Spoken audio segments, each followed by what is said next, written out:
네벌 기브업 결코 포기하지 않는다. 안녕하세요, 다프랑스입니다. 이번 영상은 집합의 뜻과 표현에 대해서 배울 거예요. 그래서 지금 첫 번째 집합과 원소에 대해서 배워서 예제 1, 2번과 두 번째는 집합의 표현 방법이 세 가지가 있는데 그 세 가지에 대해서 배우고 예제 3, 4, 5를 풀 겁니다. 세 번째는 원소의 개수에 따른 집합의 분류라고 해서 예제 6, 7번을 풀면 오늘 수업은 끝이요. 구독은 다프랑에게 힘을 줍니다. 그러니까 꼭 구독 누르시고 영상 보시면 좋겠습니다. 자, 이제 시작하겠습니다. 첫 번째 집합과 원소에 대해서 배울 겁니다. 그래서 집합이라는 건 어떤 기준에 의해서 분명하게 구별할 수 있는 것들의 모임을 우리가 집합이라고 해요. 그러니까 그 조건에 의해서 분명하게 우리가 판단할 수 있어야 된다라는 걸 집합이라고 하는데, 그때 그 집합을 이루고 있는 구성 하나하나들의 요소를 우리는 원소라고 이야기를 해줄 거다라고 해서 원소라는 용어까지 기억하시면 됩니다. 그러면 집합과 원소와의 관계는 우리가 지금 집합을 이루고 있는 걸 원소라고 했잖아. 그래서 A가 집합 A의 원소였었을 때 그때 A는 지금 집합 A에 속한다라는 한글로 표현을 해줄 거고, 기호상으로는 우리가 지금 이렇게 표현해 줄 거야. 그럼 이 기호는 어디서 갖고 왔냐? 제일 아래쪽 보면 이 기호는 원소 엘레멘트라는 첫 글자 E의 모양을 따서 만든 것이라서 이때 원소 A가 지금 집합에 속한다라는 걸로 E라는 기호를 쓸 거고요. 그럼 반대로 A가 집합 A의 원소가 아닐 때는요, 그럼 속하지 않는다라고 표현을 해서 결국 저 2에다가 지금 짝대기를 그어줘서 표현을 하시면 돼요. 그리고 이 아래쪽에 다시 한번 보면 집합은 일반적으로 우리가 알파벳 대문자를 써서 표현을 해주고요. 그리고 원소들은 소문자를 이용해서 표현을 해줄 거다라는 것까지는 알고 계실게요. 그래서 예제 1번 다음 중 집합인 것을 골라라 라고 했습니다. 그럼 1번 보기 보면 아름다운 꽃들의 모임이라고 하는데, 아름다운이라는 기준성은 없기 때문에 결국 집합이 아니고, 10에 가까운 수라고 했는데 가까운이라는 기준이 어느 정도를 정확하게 말을 하시니 집합은 아닙니다. 세 번째 작은 수의 모임, 이때 작다의 기준이 애매모호하니 결국적으로 얘도 집합이 아니고, 네 번째 교복이 잘 어울리는 학생들의 모임, 잘 어울린다라는 거의 기준이 애매모호하죠. 그러니까 얘도 집합이 아니네요. 그럼 다섯 번째 1보다 크고 2보다 작은 자연수의 모임, 그럼 결국은 없다라고 얘기를 할 수 있는 거잖아.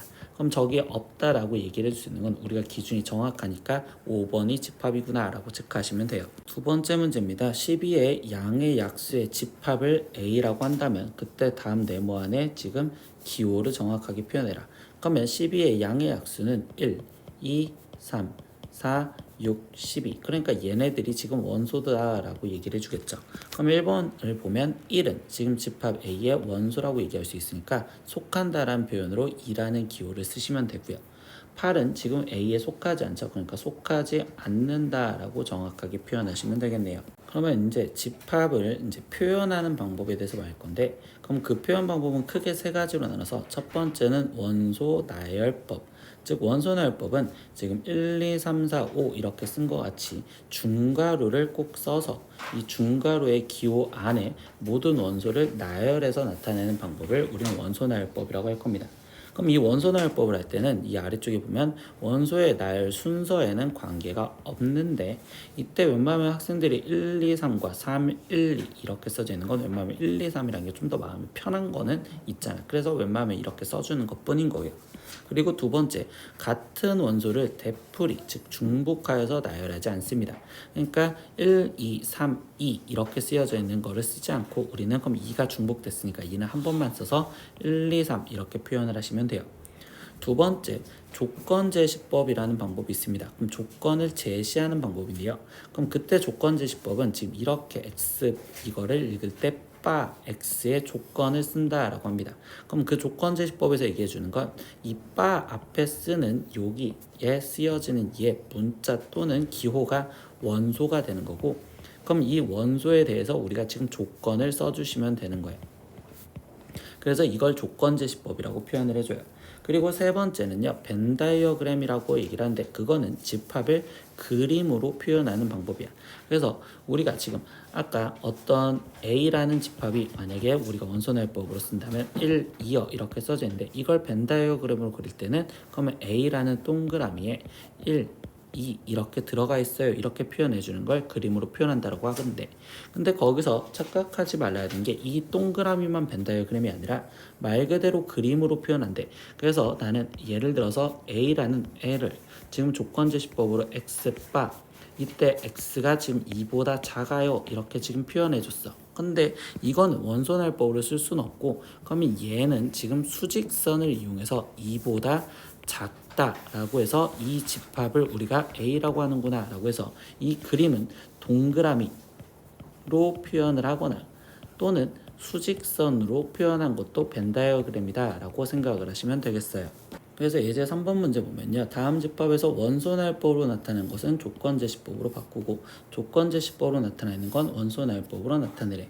그러면 1번 보면 지금 얘는 우리가 조건제시법으로 돼 있으니까 이거를 원소날법으로 바꿔서 x바, 그럼 x가 원소인데 그 x가 10의 양의 약수래요. 그럼 양의 약수인 1, 2, 5, 10 이렇게 중괄호를 쳐서 집합을 표현을 해준 겁니다. 원소가 4개인 걸.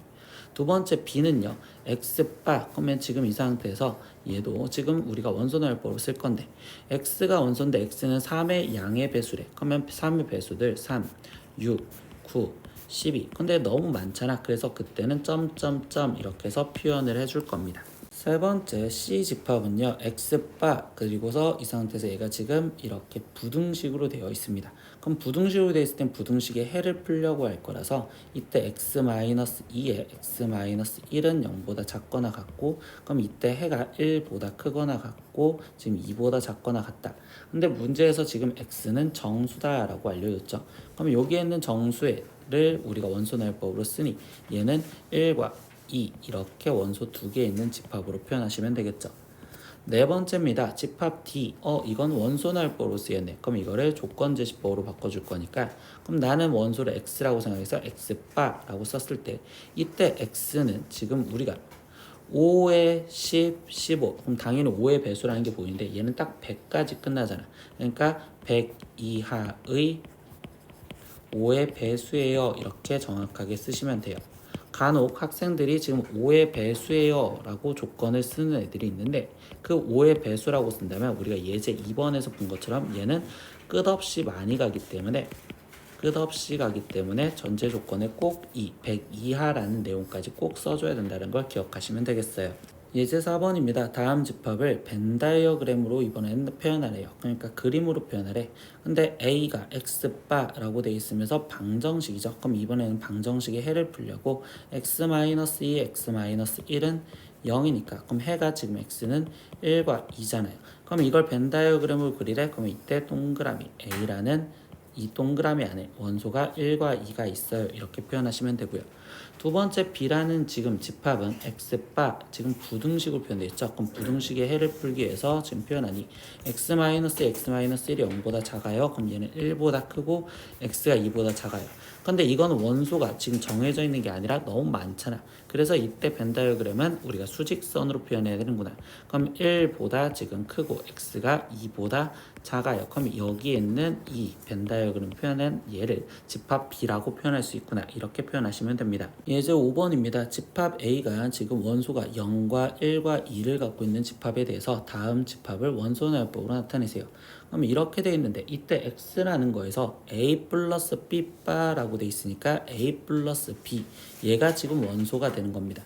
그럼 이 원소를 지금 찾으세요라고 했는데 이때 이 원소를 찾기 위해서 이 A는 집합 A에 속해져 있는 수요. 그러면 즉 0, 1, 2 중에서 아무거나 고르는 거고, 이때 이 B도 A에 속해 있는 거랬으니까 이 B도 0, 1, 2 중에서 고르면 되는데, 이럴 때는 우리가 지금 어떻게 하면 좋냐, 지금 표를 그려서 우리가 값을 찾아주려고 생각하는 게 가장 깔끔하고 좋습니다.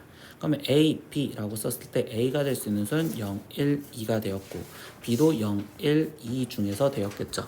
그럼 이때 이 상태에서 A랑 B랑 더한 값을 원소로 간댔으니 더한 걸 쓰면 0, 1, 2 그리고 여기는 1, 2 여기는 3 그리고 여기는 2 여기는 3, 4 이렇게 지금 쓰여지는데, 아까 우리가 원소날법을 쓸 때 중복되는 건 한 번만 쓴다고 했었으니 그러면 여기에서 0, 1, 2, 3, 4 이것만 쓰면 되겠죠. 그래서 X의 원소는 0, 1, 2, 3, 4 이렇게 5개를 갖고 있는 집합으로 적으시면 되고요. 그럼 두 번째 형태도 지금 곱한 거를 원수로 갖고 있다라고 얘기해 줬죠. 지금 A, B 곱한 거를 원수로 가져래. 그러면 이번에도 지금 표를 완성을 지으면 0, 1, 2 중에 고르고 0, 1, 2 중에 고르래. 그럼 곱한 값을 적으니 0, 그리고 0, 0, 여기는 0, 여기는 1, 여기는 2, 그리고 여기는 0, 여기는 2, 여기는 4. 그럼 이때 여기 상황에서 지금 겹치는 거 없이 하나씩 적으면 0, 1, 2, 4 이거를 적으시면 되겠네. 그러니까 y의 집합의 원소는 0, 1, 2, 4여 이렇게 지금 적어서 집합을 완성 지으시면 되겠네요. 세 번째입니다. 원소의 개수에 따른 집합의 분류인데요. 그럼 그 개수에 따라서 분류를 짓는 게 크게는 첫 번째 유한집합과 무한집합이라는 걸로 구분 지을 거예요. 그럼 이름을 듣다 보면 유한집합은 우리 유한소수 무한소수 배운 것처럼 끝이 있으면 유한소수 그리고 끝이 없으면 무한소수를 했던 것처럼 유한과 무한이라는 그 용어를 기억을 하시면 돼요. 그럼 유한집합은 원소의 개수가 유한개인 집합, 즉 원소의 개수를 셀 수 있는 우리가 집합을 유한집합이라고 부를 거며, 그럼 무한집합은 원소의 개수가 무한개라는데, 그럼 무한개라는 건 원소의 개수를 셀 수 없는 거를 우리는 무한집합이다 라고 이야기를 할 겁니다. 근데 그 집합 중에서 공집합이라는 새로운 용어를 하나 배울 겁니다. 그럼 공집합은 원소가 하나도 없는 집합을 우리가 공집합이라고 할 거고요. 그리고 그 공집합의 기호로서 이렇게 표현을 해줄 거야. 동그라미에 지금 짝대기를 그어서 이거를 공집합의 기호구나. 그리고 이때 공집합은 유한집합에 속해 있는 거라고 얘기를 하시면 돼요. 유한집합이다. 왜? 0개라는 건 셀 수 있다라고 표현할 거기 때문에, 그래서 공집합은 유한집합이에요. 그러면 세 번째, 유한집합의 원소의 개수를 표현하는데, 무한집합은 셀 수 없으니까 개수 표현이 없지만 유한집합은 그럼 셀 수 있다면 그 개수를 표현하는 방법을 생각을 하지. 그래서 집합 A가 유한집합이었을 때 그때 집합 A의 원소의 개수는 지금 n 쓰고 여기에 집합을 갖다 표현을 하면 이 집합의 원소의 개수를 쓰세요 라고 합니다. 그래서 예를 들어서 A라는 집합이 만약에 1, 2였어. 그러면 이때 얘의 원소의 개수는 NA 이렇게 표현할 거고, 그럼 이거의 값은 지금 2여 이렇게 쓰겠다라고 얘기를 하신 거고요. 그럼 두 번째 N 이렇게 써져 있고 이렇게 표현이 되어 있으면 방금 배운 기호지만 이 표현은 공집합을 의미하니까 공집합의 원소의 개수는 0개랬죠. 그러니까 여기는 0이여 이렇게 지금 쓰여졌다고 생각하시면 돼요. 예제 6번입니다. 다음 중 그럼 유한집합인 것을 찾으세요 라고 있습니다. 그러면 이때 지금 원소가 2, 4, 6, 8, 10 이렇게 가서 점점점 돼 있으면 얘는 지금 무한집합이 된다라고 얘기를 하시면 되겠죠. 두 번째, x바 x는 2n-1인데 n은 자연수를 집어넣어라. 그러면 이때 얘를 원소날법으로 쓰면 여기는 지금 자연수 1부터 들어가니까 1, 그리고 2 들어갔으면 3, 그 다음에 5, 그 다음 7 하고서 자연수가 무수히 많이 들어갈 수 있으니 얘도 점점점, 그러니까 이것도 무한집합이요 이렇게 말하시겠죠. 세 번째, x바 x는 가장 작은 자연수래요. 그럼 이때 가장 작은 자연수, 자연수 중에서 가장 작은 건 1이라고 하나 있겠죠. 그러니까 얘가 유한집합인 3번이구나 이렇게 체크하시면 되고요. 네 번째도 이어서 볼게요. 이때 x바 x제곱이 1보다 작은 유리수래요. 그럼 1보다 작다의 부등식을 풀면 마이너스 1보다 크고 x가 1보다 작은데 이 안에 있는 유리수의 개수는 당연히 무수히 많겠죠. 그래서 얘도 무한집합이요 이렇게 말을 하셔야 되고요.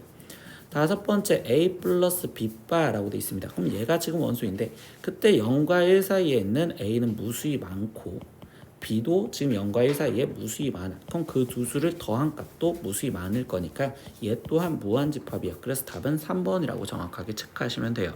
예제 7번입니다. 다음을 구하세요 라고 있습니다. 그럼 이거는 이제 원소의 개수를 찾으라 했는데, 그럼 괄호 안에 쓰여져 있는 게 얘잖아. 그러니까 집합이 A, B, C 이렇게 쓰여져 있다면 이때 얘의 원소는 하나, 둘, 세 개 이렇게 쓰여지기 때문에 그럼 1번의 답은 지금 3이요 이렇게 배고, 지금 2번에서는요 지금 N 하고서 공집합을 의미하는 거죠. 그러니까 얘의 원소의 개수는 0이요. 그러니까 얘는 0이요 이렇게 쓰면 됩니다.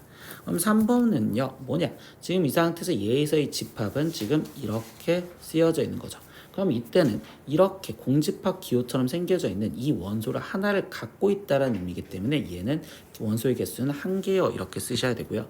네 번째도 똑같습니다. 이 상태에서 집합으로 표현되어 있는 얘는 0 이렇게 돼 있죠. 그럼 이거는 0이라는 원소를 하나를 갖고 있는 거다라고 해서 이때 원소의 개수는 1이요 이렇게 쓰시면 됩니다. 오늘은 집합의 뜻과 표현에 대해서 배웠어요. 그래서 첫 번째 우리가 집합이라는 자체에 대한 뜻은 어떤 모임을 하는데 그 모임의 기준을 정확히 할 수 있는 것들을 우리가 지금 집합이다 라고 얘기를 했었고요. 그리고 그 집합을 이루고 있는 것들을 원소다 라고 표현을 했었죠.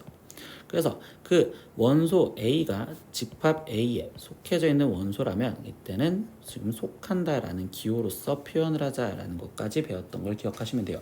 그리고 나머지 유한집합, 무한집합, 공집합들 한번 처음부터 다시 한번 보시고서 우리가 공부하셨으면 좋겠습니다. 오늘 수업은 여기까지 할 겁니다. 다음 시간에 또 봐요. 안녕. 구독!